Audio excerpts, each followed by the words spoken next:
Yeah. There we go.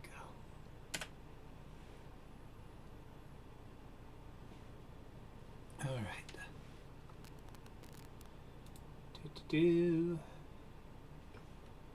Hopefully,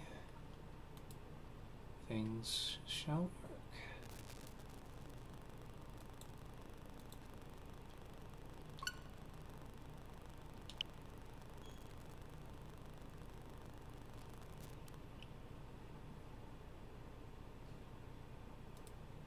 Hey, hey.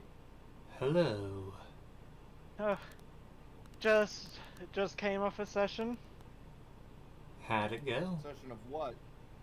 Pathfinder. So, So you weren't having a JO sesh? Nah. That Go backwards? No, this is Pathfinder 2. Okay. So it's like a few things. One, just before a performance, our rival circus was like basically came around and was being dicks, which made all of our performers like, nervous and whatnot. So I'm just like, Megara goes around giving everyone a round of comfort food, and I freaking crit that roll. So they're like, yeah, after eating some of Megara's muffins and cookies, they're all pumped for the show. Let me guess.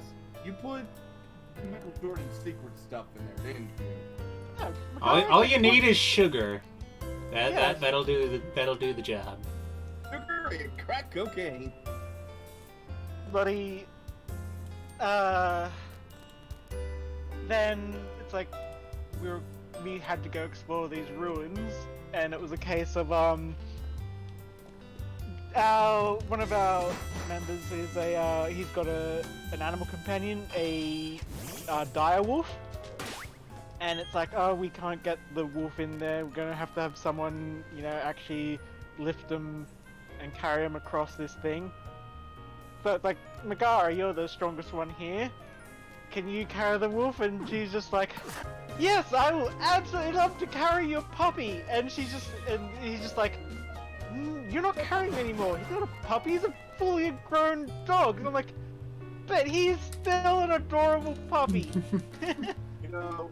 That is the exact reaction that Naruto had to Kiba when he was writing Akamaru.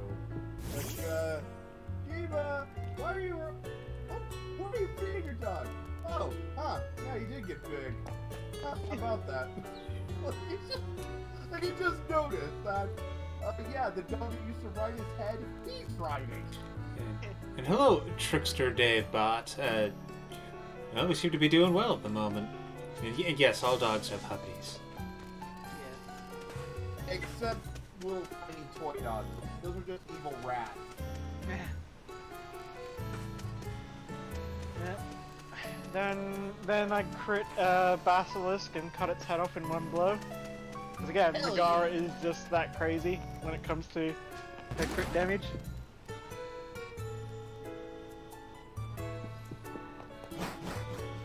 Nice. But yeah, we encountered a demon, and like the demon does evil damage. And when Megara got hit, one of the other players is like, wait, is Megara good? And everyone else is like, what are you even asking? Is Megara good? She's the most nicest and wholesome character in this party. And that's when they found out that this has all been a front for your world domination via diabetes and sweets. Pathfinder 2E. Which is basically D&D, but yeah. Slightly better.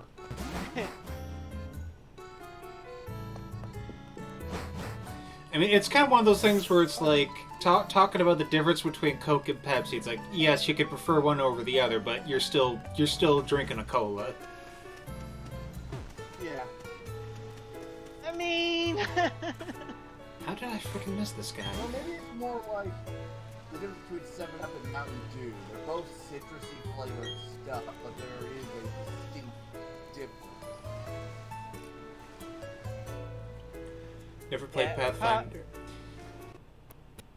Pathfinder is more rules complete. They have like rules for everything, which actually makes it, in my opinion and a lot of other people, they just say that yes, Pathfinder seems more dense, but it's actually easier to run because, you know, the GM doesn't have to make up shit on the fly.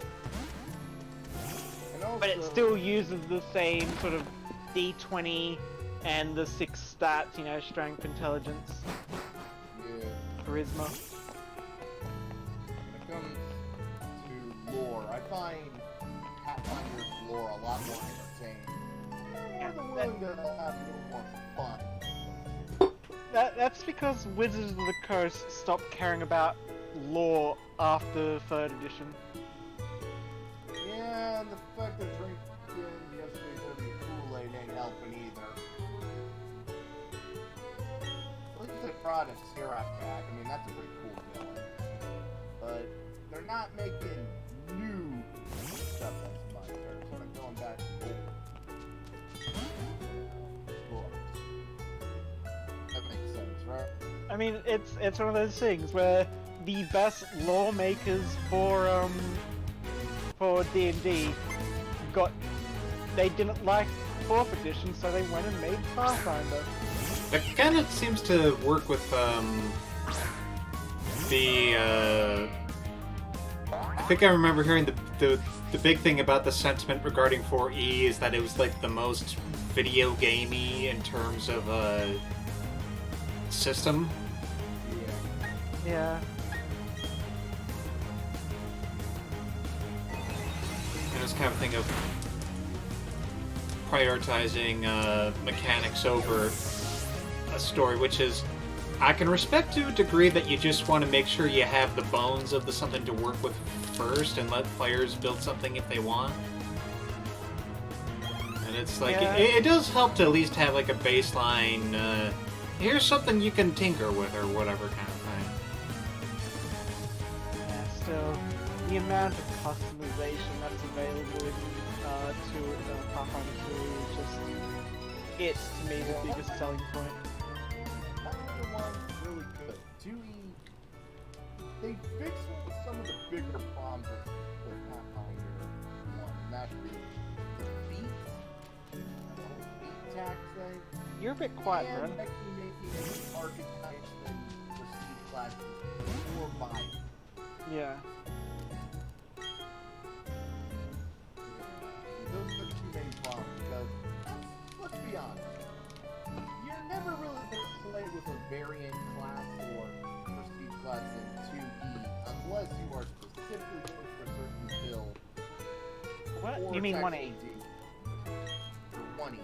There's not really a lot of good ones I can think of on top of my head. Well, it's like, again, with Megara, like, the archetype that I picked up for her is the Staff Acrobat, which, it's like, you'd think, why, like, in 1E, that would be, like, some kind of very weak, that'd probably be, like, an actual class archetype instead of something that anyone can take, but the fact that I can use that with a scythe, so that way I can, like, bolt around the battlefield and tripping enemies up with these flourishing sweeps. In other words, you're playing Ari whenever Finder puts in time in. You remember, you know, the Yeah. teasing bladed clown. Or to use a reference that is probably more well known, considering how many players play that game. It's like using a frickin' pole arm in Warframe. Yeah. Alright, let's hear it, Dave. What's an interesting item? 'Cause I've seen some pretty interesting magic. Yeah. Always a fan of interesting magic items? It appears so.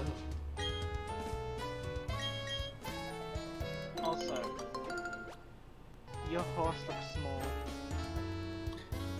Yes. I never really realized that. It is a below average sized equine. And it is mine. Yeah. Also, just there is something that I find kind of charming about with the dialogue I just had with Cynthia, where she's like, "Hey, so you know those Psyduck that are on Route T10? Go ahead and give this medicine to them." It's just like, why don't you have to? It's just like, no, you do it.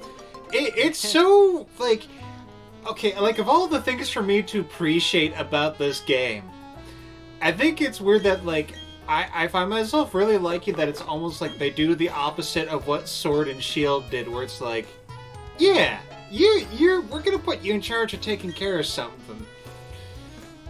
And it's like it's a small thing, but I really find myself appreciating it. It's always like, yeah, she knows what's up. She knows you're the main character. Yeah, again, it's. I think it's one of the reasons. Like, there's a reason why Cynthia is a fan favorite. It's because one, she is a champion that you, at least like. You interact with her a few times and you don't even realize she's a champion. Yeah, she just seems someone who's like interested in looking into archaeology and stuff. Yeah. Anyway, we got Let's see. bag of boulders moving over the same crowd with way. DC-18 strength saves for guitar boulders. Isn't that just a bag of devouring? Yeah, basically. Mixed with a mimic. Yeah. Look, I can totally see a mimic mimicking a bag of holding. A bag of devouring is it just eats whatever you put in it. That it doesn't necessarily try and drag you into it. I can't believe a mimic.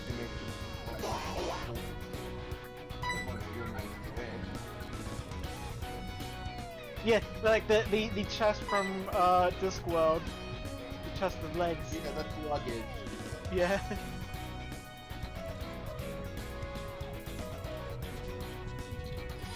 God, was she just like following right behind me? Like... Yeah, I know! Well, I'm really excited to actually play Salt and Shadow. Really cool and actually watching it. Hey, we got Cryo coming to join in. Also, this. Just like, oh, hey there, someone that I've only known for like a couple of minutes. Go take this to my grandma. I'm sure you can find her easily. I totally trust you not to steal the thing. It's one of those things that makes me think about, like, I've only seen, like, a few clips of her in the anime, but that thing of, like, how she seems to, like, flip a switch between ultra serious and just kind of a ditz. Kind of feels like it fits that. It's like, Yeah, I kind of have a feeling she knows that we've been taking on Team Galactic. Yeah. Even if we haven't seen her seeing us, it's like she knows.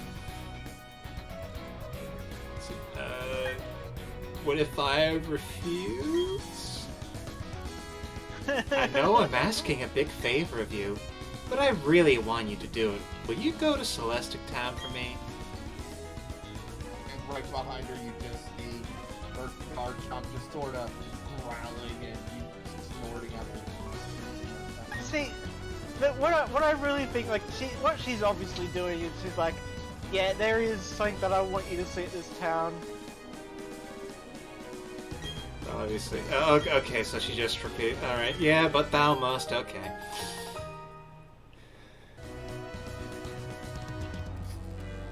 Okay, so what comic you read? I'm watching a family with a table and a long wooden spoon. Okay, for 6 many precautions to take this spoon and yelling at this woman. DM wrote down something because Aww. oh my god! That is That's why the adorable. mimic attacked. They tried to save my only friend. That's terrible. Yeah, they're like, God. I might have to watch that again. This Spoony Manure Golem collection. Yeah, Age of Manure. Yeah, that's the name of the episode, and they got like benefit saves joining. An ancient good luck charm made of Pokemon bones to be taken to the Elder of Celestic Town. Huh. What kind of bones? Pokemon bones. Yes. Yeah.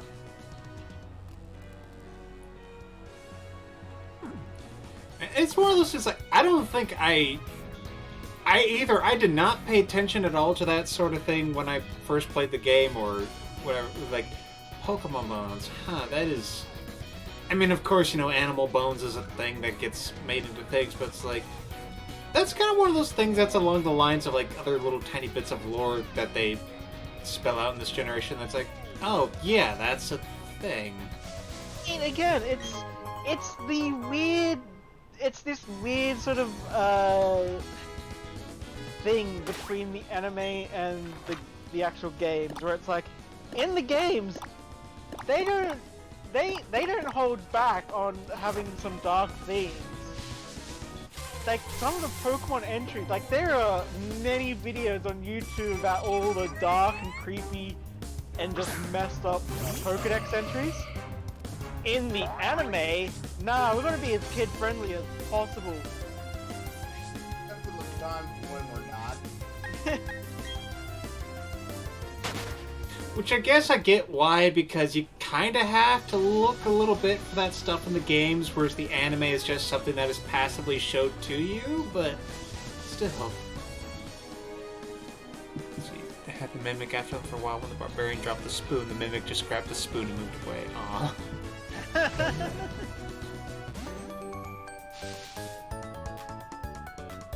Actually, technically, you can't even be vegan in this world because of trash Pokemon. I mean, there is still, like, normal plants with berries, but... Yeah. But yeah, it's very well established that people eat Pokemon. It's just, they never... I remember it was a few years ago, there was, like, this list of rules for the Pokemon anime, and for, like, companies that... like, third-party companies that have been given permission to use Pokemon. And it's like, you're not allowed to refer to Pokemon by gender. They always have to be, gender neutral. Never allowed to show any, like, eating unless it's like, something that doesn't require meat or anything like that. So it's like, cakes, sandwiches with, veggies and whatever is fine. They really want to hide the fact that that you can eat Pokemon. Mm-hmm. Yeah, again, in the games, straight up like, yep, people eat Slowpoke tails. Yeah. And it's like, and like the thing that gets mentioned there are there's not really any animals except Pokemon. Like, that's the thing of, I'm of the opinion that there must be some non-Pokemon animals that exist, at least for the sake of filling ecological niches. Just because it's like, there's gotta be some, like, very small insects or, other types of creatures that, are needed. I mean, then again, who knows? Maybe there's, like, a whole bunch of, like, micro-Pokemon that fit that thing, that kind of thing, and we just don't see them because they're not marketable. Yeah, like, one of the good examples, Infestation. Right. It's a move that summons micro insects to harass the enemy.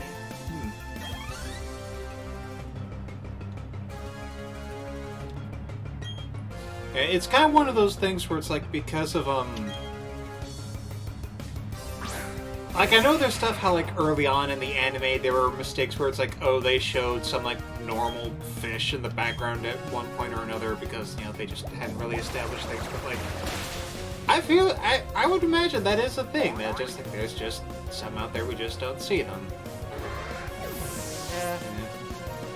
and it's also like it feels like they're also trying to replace some of the animals they have mentioned. Like I think I can't remember which one. I think it's like Arbok that says, "Oh, it's got enough poison to knock out an Indian elephant," which they can now actually replace with to knock out a Copperaja. Even though it doesn't make sense because Copperaja can't be poisoned. Yeah, or I think like it was a Raichu that said, "Oh, it can do enough volts to kill or whatever." It's And you know that reminds me of a thing of like that even led to a thing of I think it was Paris or Parasect mentioned China explicitly in its Pokédex. Yeah.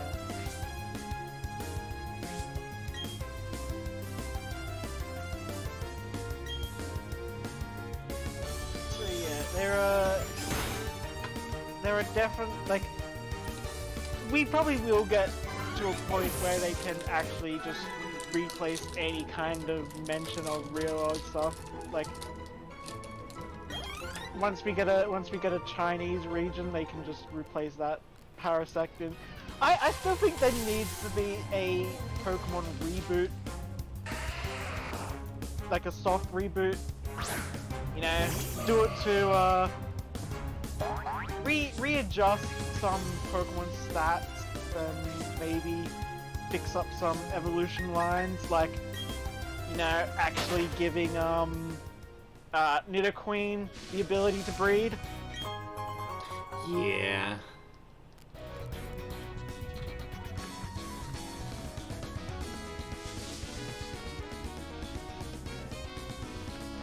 It does kind of feel like a lot of the stuff that they have left in is purely out of legacy. They don't want to change it. Yeah.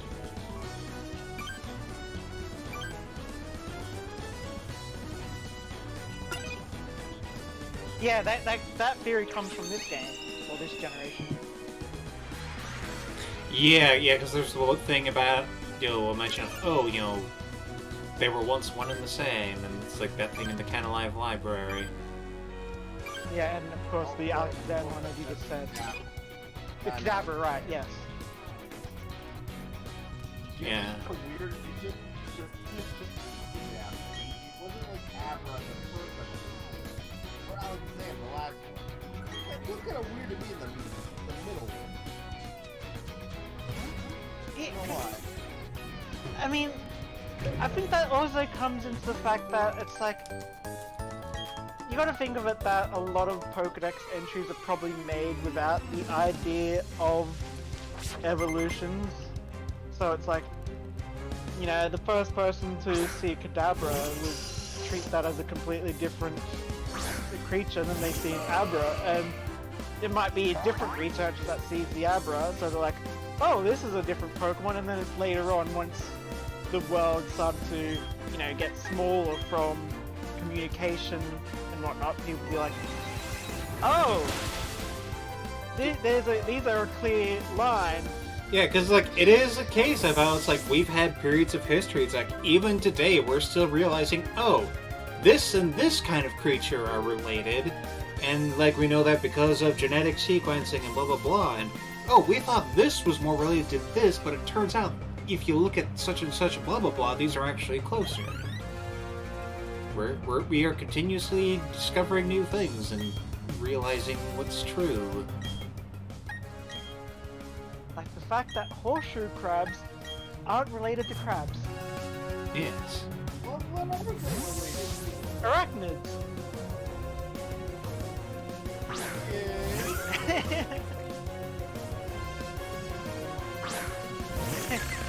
Yeah, that is a shitty evolution. Like, I think it's really cool, though, like, in the end, Superior, I think, has an awesome design. I dare say its design is, superior. Yeah, like, it would be cool if, like, if they, maybe if they still lost the legs, but, like, maybe they kept their arms and they got, like, a Naga kind of body design, that would be cool. That would be awesome. again, there's also the fact that you probably actually can Superior get access to the Vine Whip? So I believe it feels like it makes sense because they can Vine Whip, basically use their tail as the Vine Whip, but I think it has been shown, but like it wound up being a weird thing where it's like it came out of their neck. I want to say I saw an anime thing like that, but I'm not sure. I can believe it.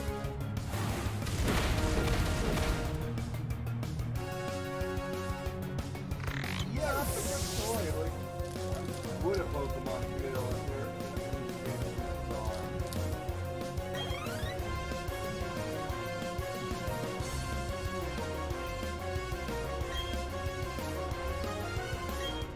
I'm more concerned about the Pokemon who gain new yeah. weird.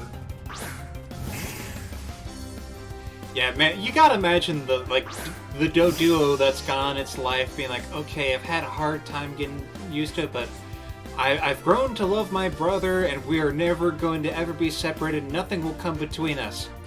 The fuck did this middle head come from? I'm Doug, and I like Mocha. No, even better. So like, hi, I'm gonna be eating all your food now. God damn it.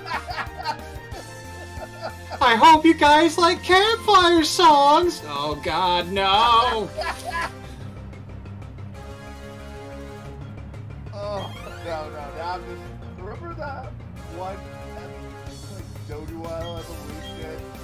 Remember that Doduo style hybrid?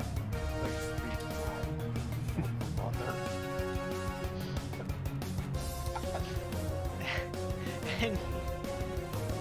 Yeah, I mean, like, at least when it comes to Magnemite and Doug Trio, like, I can at least buy that maybe that's, like, it is just a case of... It's literally just 3 Pokemon acting as one, but, like, you know, it's... Those are weird.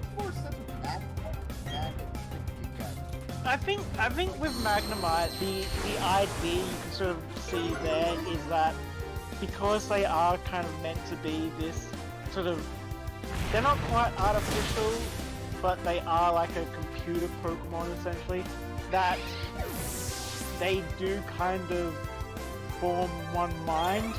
Yeah, you can buy that it's like represented computer by cores Magnemite. coming together. Yeah. And it's like... Yeah.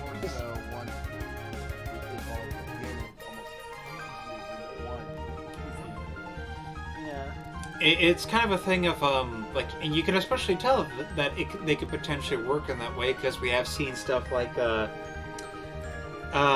one of those anime specials where, Looker had a Magnemite who used their magnets to, like, disable an electronic lock.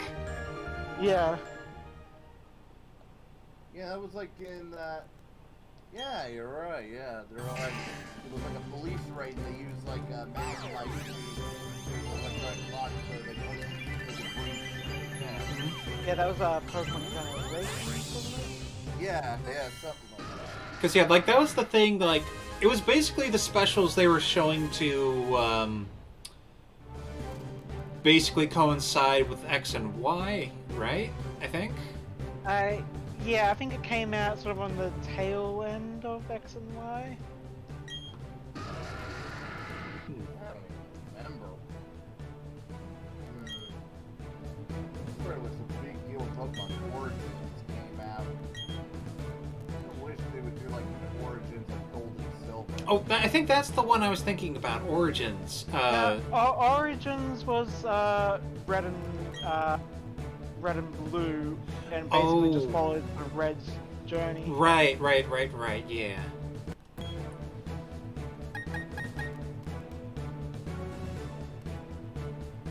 So yeah, I think the other one, I think it was Generations, also had like, they did one episode that was based on the old chateau from this.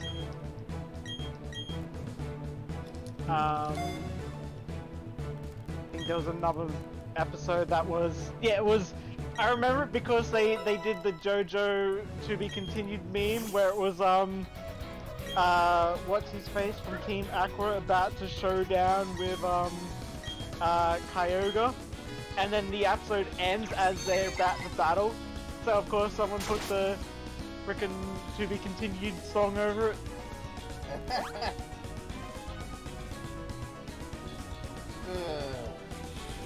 Yeah, like, I think that's the case of, like, you know, the thing about Gen 1ers hate when inanimate objects or Pokemon, like, that, I think, is one of those things that is just kind of a sign of the blind spot some people have for how some Pokemon designs are. Yeah. Yeah. As much as I love Gen 1, I cannot deny that really what I like about Gen 1 is how simplified the designs are. Even if some of them use a little lackluster.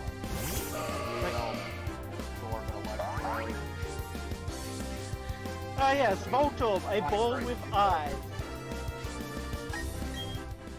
Yeah, you have Voltorb, a ball with eyes, Electrode, a ball with eyes, Ghastly, a ball with eyes, Execute, multiple ball-like objects with eyes. And then you have some stuff where it's like, as much as everyone memes on Garbodor, it's like Generation 1 had Grimer and Muck, which were literally just toxic pools of sludge. Yeah. Yeah. I'm surprised they haven't really done another slime-based Pokemon. I mean, that's kind of what Meltan was. True, yeah.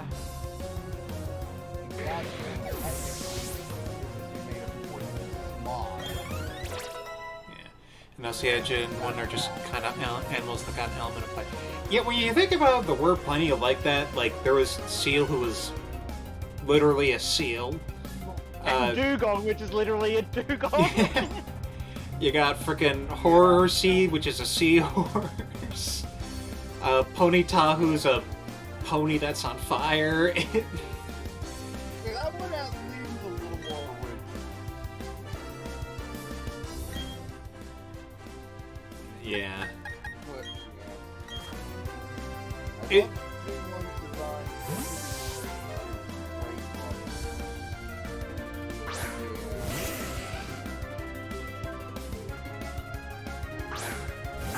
Yeah, it's like, I think one of my favorite designs from recent generation, I do like Sinistea and Poltegeist. It's like, they take the concept of an inanimate Pokemon, but it's actually just like, I guess that's also a slime Pokemon, because it's like, it's a ghost slime, an ectoplasm, inside a teacup. It's, the teacup's not the Pokemon, it's the living ooze inside of it. I'd like to report a bug. Oh! Wow. How they... I know there was a recent update, but I can't imagine why that would, like... Yeah. You know what? I was gonna do Flame Whale, but let's see what happens when I select Flame Charge. I mean, it's probably nothing, but still. You somehow activate a missing nerve. Yeah, apparently Flame Charge has no max PP. Yeah, that's just it. Oh. It's back to normal. That's boring.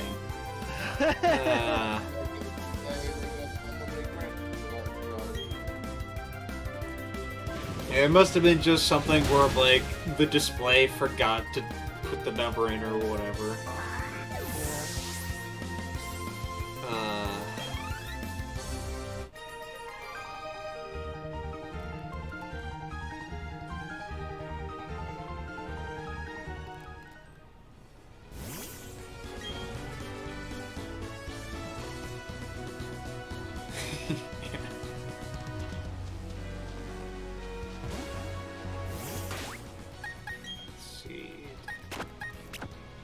Ooh!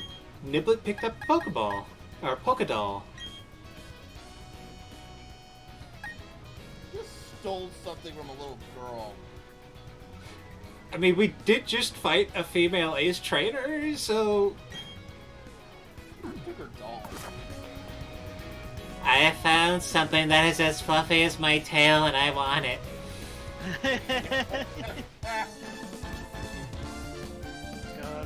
God. I just now imagine a frickin'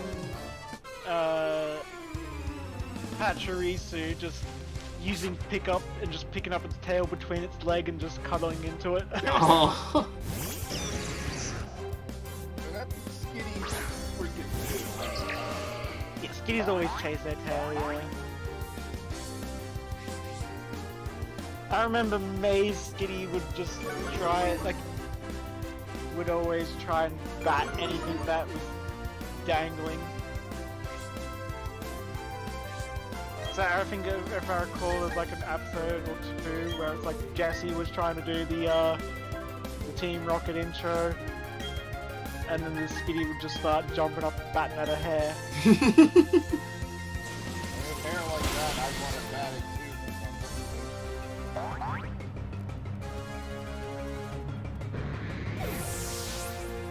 And if, what was it, Ash's Totodile that would always bite onto it? Yeah, that sounds about right. Almost sounded like a duck. Yeah.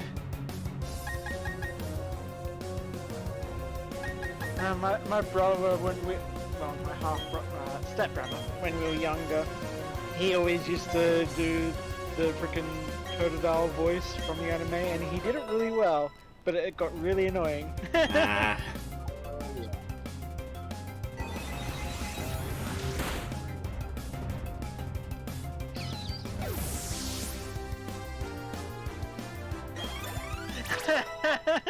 Yeah. Either that, or was picking up potions that were like, I imagine the Pokemon employee is like, this is out of date. Puts it out of the back. Yeah, I can believe that. Oh. God, just thinking of a dumpster diving Zigzagoon. Good old trash panda.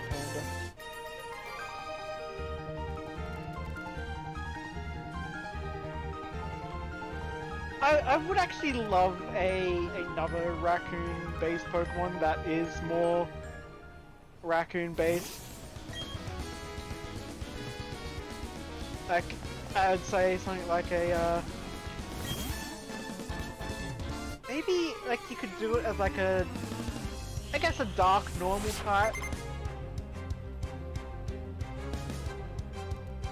Or even a, dark ghost. The reason why you have ghosts is because, you know, raccoons. It could be a reference to Sly Cooper. Maybe. But I guess I'm only thinking ghost because of stealth, but dark fighting.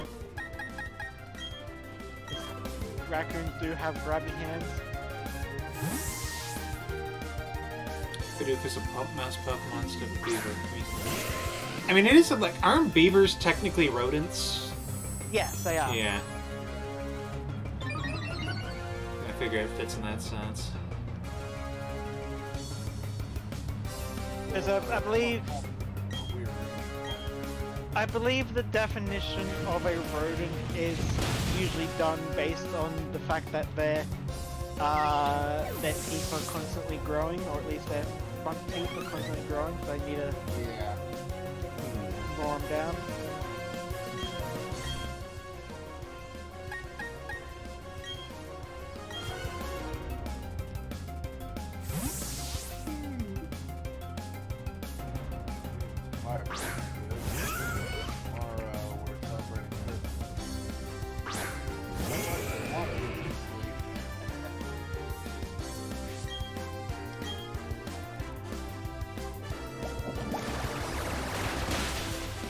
I still gotta do a little bit of prep for my Christmas, but I'm glad in that at least I don't have to go to work tomorrow. I finally got some awesome amount of time off. Yay! I'm going to spend it wisely and lay on my bed for a long time. So yeah, Beavers belong in the same family. Like they're a part of the rodent family, but their suborder is also in line with kangaroo rats, kangaroo mice, pocket mice, and spiny pocket mice. Fucking saying. It says modern beavers are the only extant members of the family.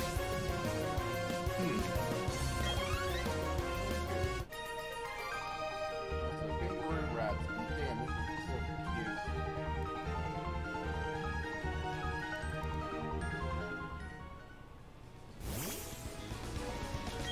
They're basically Jerboa, aren't they? That is kind of what they look like. Kinda like it, but they're not. Pokemon we need. You know, They have small I guess they're kinda like it. Don't have the exaggerated legs. Yeah. Yeah, eventually the lowest is called the kangaroo.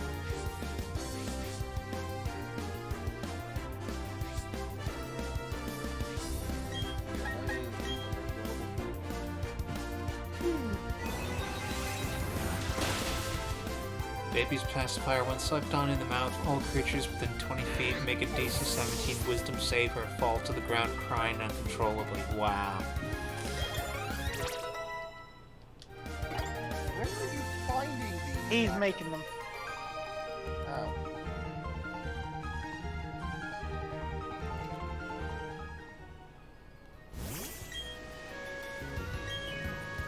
I mean, that basically just sounds like an item version of Hideous Laughter.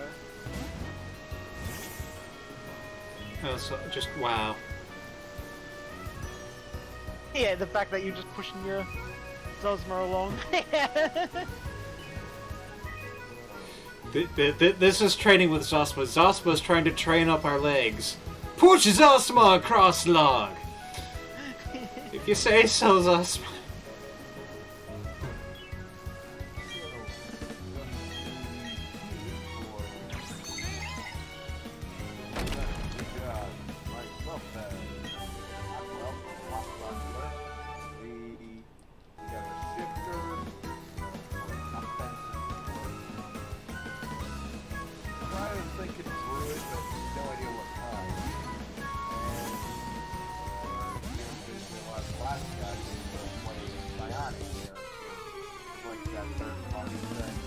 Yeah. Finally, you'll be including a binder TMPC. Will any holes in my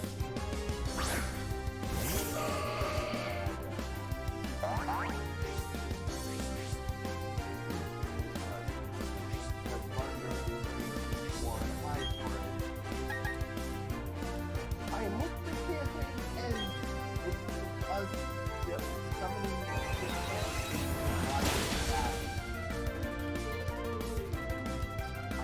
Yeah, here's an idea for a Pika clone, now that I was thinking about it. A electric fighting Jerboa Pika clone. Yeah. Yeah. That could totally work. You can have a kick. You know what? Give it Thunderous Kick. Yeah. Let that confusion repeat.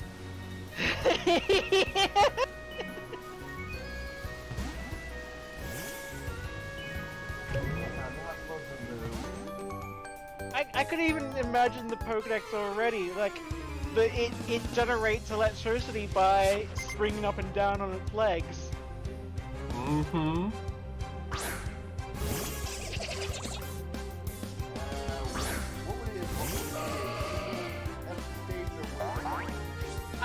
A lot of Pika clones tend to not evolve.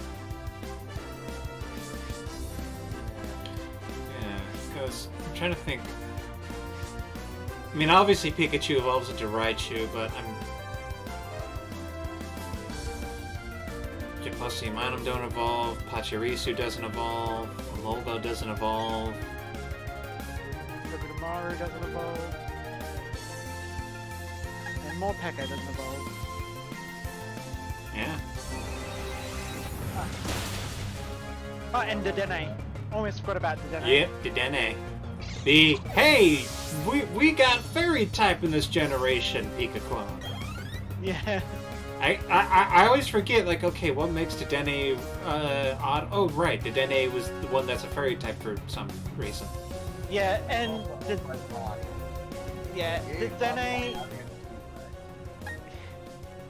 Dedenne was also, I believe, was the only one that had access to nozzle for X and Y before it became available to others. And nozzle was a pretty damn good move because it's, you know, guaranteed paralysis. Mm-hmm. Plus damage. Not Yeah. much damage. That'll damage that up. Yeah. I'd also say Dedenne also stands out as being the Pika clone that when you say its name, it almost sounds like you have a stutter. Yeah. It's like, especially when you say it for the first time in a long time, it's like, what's his name? Oh, Dedenne. Oh, yeah. You kind of almost have to process that, oh yeah, there's a double D at the beginning of this Pokemon's name. Anyway, I'm actually getting pretty close to the house now. I think I'm gonna find Alright. Sorry I couldn't stay for the fun for all of it. Yeah, no worries. Sleep well, dude. I will. And as for you, Dave, I hope you have a very good Christmas.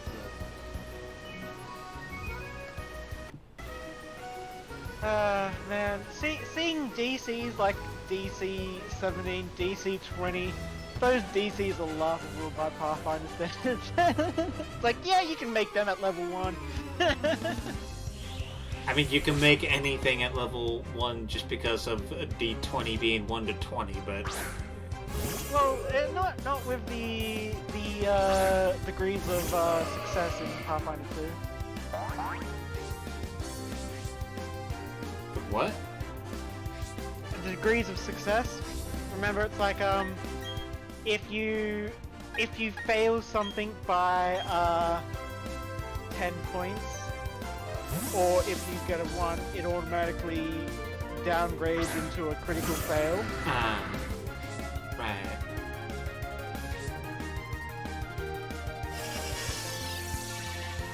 Though I would say with the amount of times that we have gotten terrible rolls, like even in the frickin' Pokemon campaign, I still clench at the thought of trying to get over 20 on a check.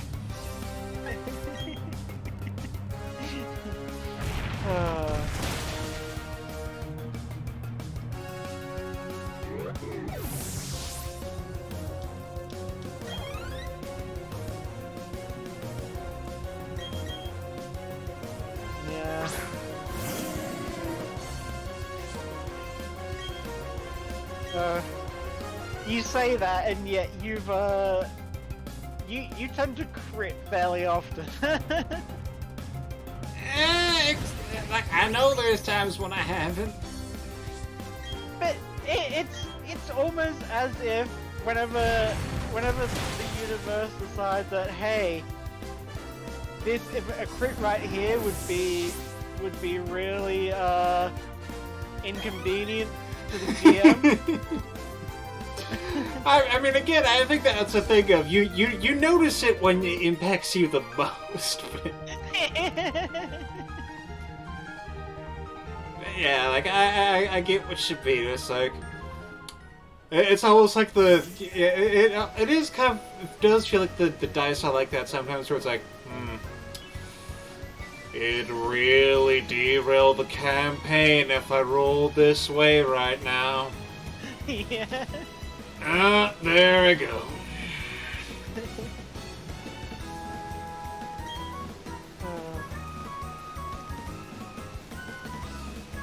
Well, I would also say on the matter, thinking on that, thank you for being a GM who is willing to be like, okay, I'll allow the possibility that this might happen.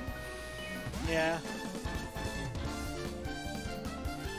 But yeah, crits are great, and it's like, again, one of the big selling points that I love about 2E is that you crit if you roll 10 higher than the target. So that means you don't need to roll a 20 to crit. If let's say an enemy has an AC of 18 and you roll a 28, you crit.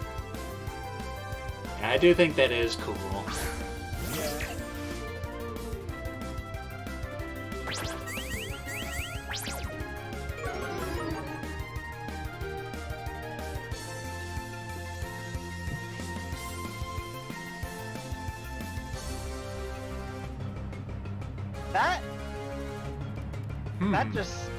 That's gotta be a cursed item. So that's just, well, that's really an all or nothing kind of thing.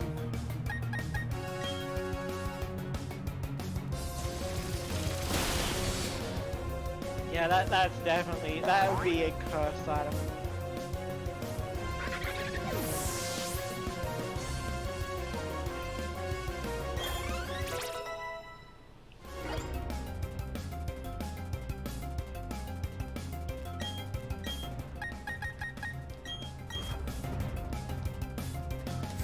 Yeah, one thing looking at Pachirisa's design, it's like, I think I haven't really seen it shown properly in a lot of cases. Like, even the 3D model kind of makes it look a bit weird. But it's like the spikes on its tail is just supposed to be fur that's standing up because of static electricity. I think that's the idea, yeah. Yeah, it's just, it always looks weird because it's like they don't really. Like, I feel like they could have had like maybe little sparks of electricity sort of just pulsing through them every now and then. Or little sparkles or something like that. Yeah.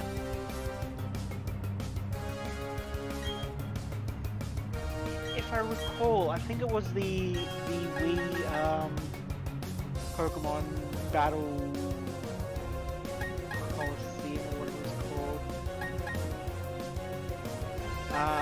Where I think it's like when it do certain moves, you'd actually see the spikes sort of like, you know, move up and down as if responding to the electricity.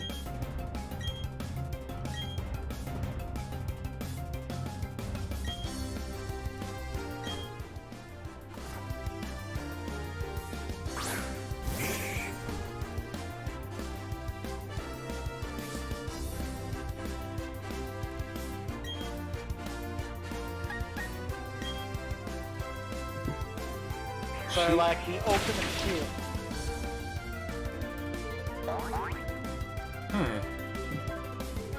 So very much a thing for pacifists.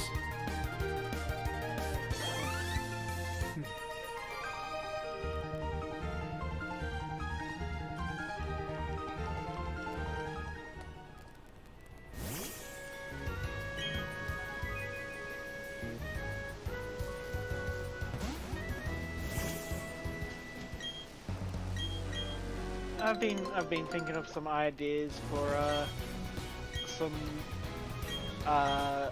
items to use in our 2E Pokemon campaign.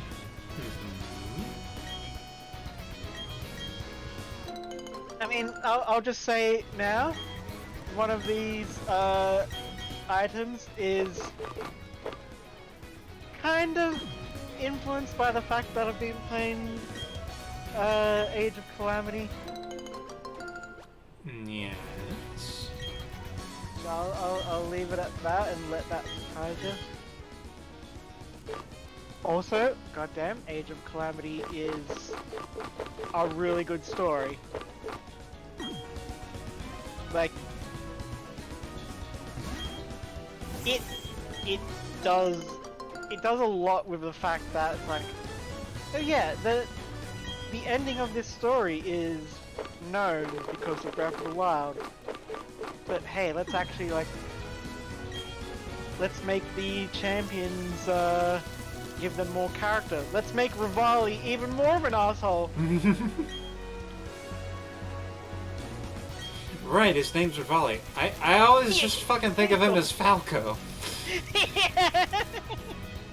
That's what he is.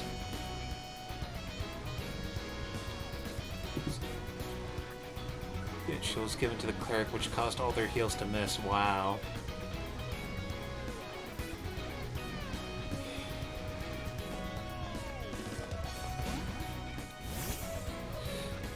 The thing is, for me, like, I know absolutely nothing about Agent Calamity, like, except for what little I've seen from some things. And the thing is, you say items and all that, and, you know, being inspired from that, and... Okay, I know that could cover a lot of potential things. But for whatever reason, my brain can only think of ancient nunchucks. Because I swear I just remember nunchucks being a item that one of the characters used. Technically, there is a weapon that Link can get called the Guardian Flails. And what they are is it's literally... He basically has 2 Guardian limbs that he... Just basically one big long noodle with claws on the ends of them. But he doesn't use them like nunchucks. Instead, like... They're more... It's almost like a double whip that it kind of holds like a Kusarigama. Okay, that's probably what I'm thinking about. Yeah.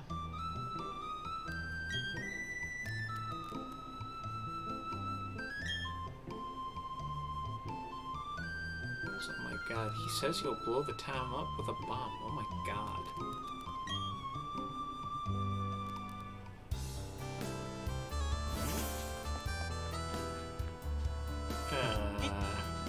I mean, what's your age got to do with it? I mean, maybe if her Pokemon are also old, but... Yeah.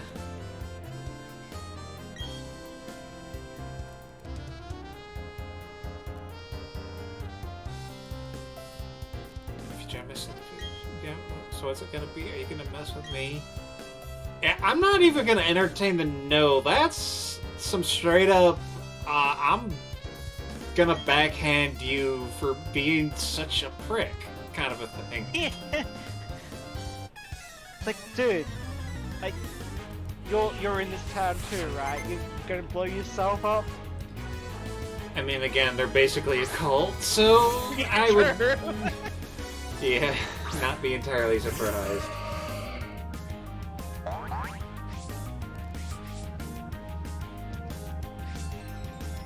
I mean, okay, that is... Niblet found another doll. Niblet likes finding dolls. Yeah.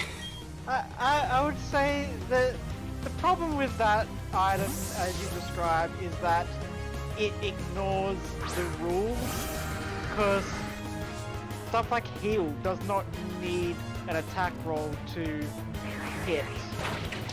It's... And same with, like, remove curse.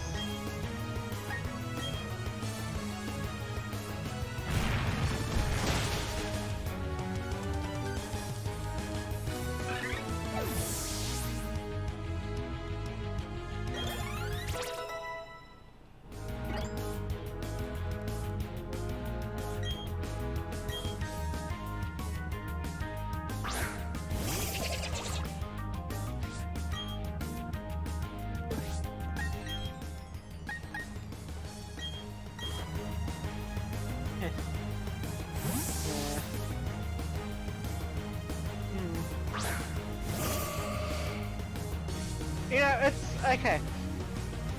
I get why they have like this sort of battlefield for when you're fighting Team Galactic, just to sort of showcase like, oh look, you're fighting Team Galactic. Though I like to imagine frickin' you get into a battle with a team like a member, and they're like, hey, well, hey, hold on, just let me set up my smoke machine and. Yeah. And I got Yeah, one of those that's it. light show things. It's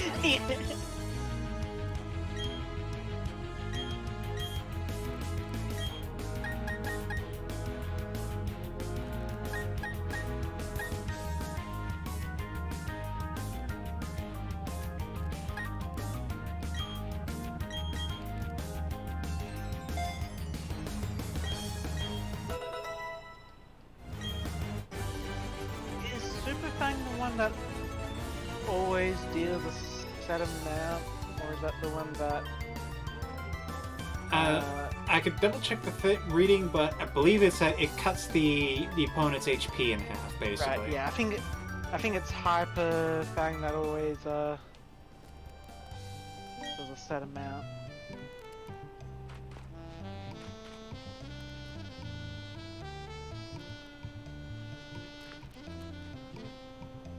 Yeah.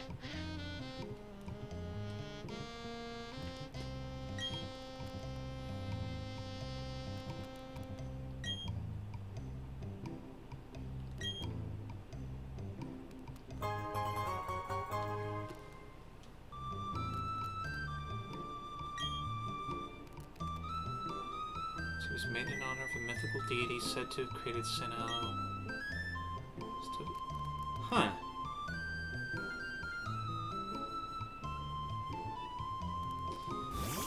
Let's see. Oh, well, hit the hour mark, so I'm gonna go and heal it. But also just.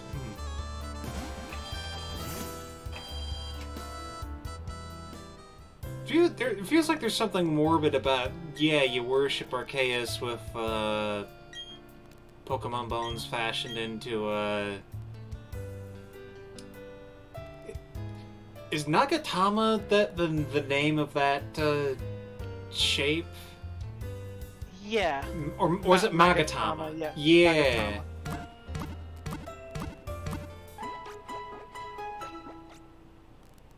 I believe they were usually made out of like stuff like jade or other smooth stones and not bones, but I could be wrong there. I mean, there's a thing, like, you can imagine, oh, maybe at one point it was used for that, but yeah, like, every time I think about Magatama, it's, yeah, usually some kind of precious stone.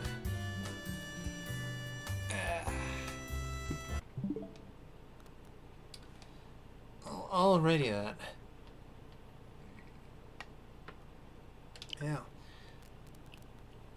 That is one of those unclear things.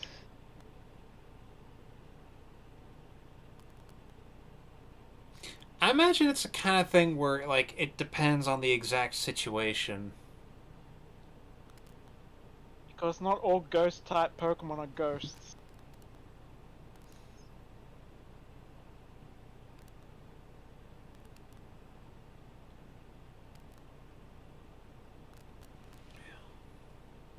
Well, this is where it ends. Thank you, dudes, for hanging around, and thank you for coming around, Dave. And nice to see a new face come around here once in a while. Yeah.